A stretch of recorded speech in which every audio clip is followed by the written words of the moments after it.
there's another customer of Double Ninth Festival that can't be ignored. In 1989, September 9th, in China's lunar calendar, we set it as an Old People's Day. Wow. Yes, to show the respect to elderly is a traditional virtue that we continue to carry forward. When we talk about the respect to elderly, I just want to discuss with it the situation in Africa.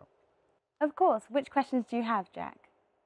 I want to know, how do African friends show their respect to old people? Well, similarly to you guys and your culture, in African cultures, all of the countries respect elderly people. It can be getting up for an older person if you're sitting down on a bus, public transport. It can also be just listening to your parents and your grandparents in different generations, aunts, uncles. We like to say that it takes a village to raise a child. So the idea is that anyone older than you, you respect. So that also includes living with elderly parents too. Okay, that's just what I want to ask you. Do you live with old people?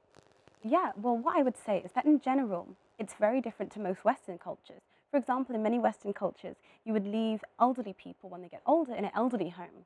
However, in traditional African cultures, this is not the way. We always tend to take care of the elderly people, just like we believe they take care of us when we were children. So we definitely tend to take care of them and live with them as one community.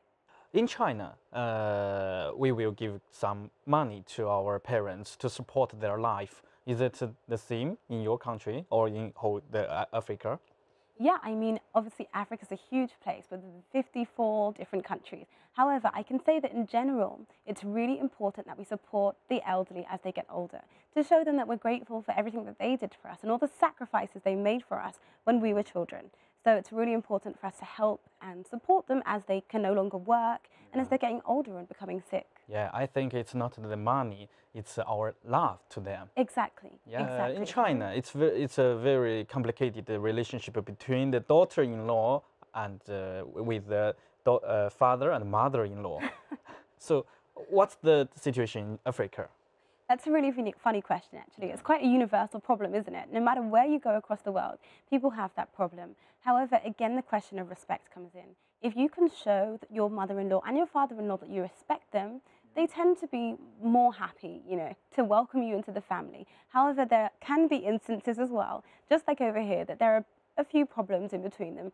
And in those circumstances, it's always best to just show your respect and show that, okay, I'm marrying into your family, and thus I want to, I want to make you proud and make you happy. Of course, if there are things that are not quite right that they're requesting you to do, then you take your stand. But in general, respect is the way forward. Okay, I think Rinako will be a good daughter-in-law. Maybe one day. Thanks again for that, Jack.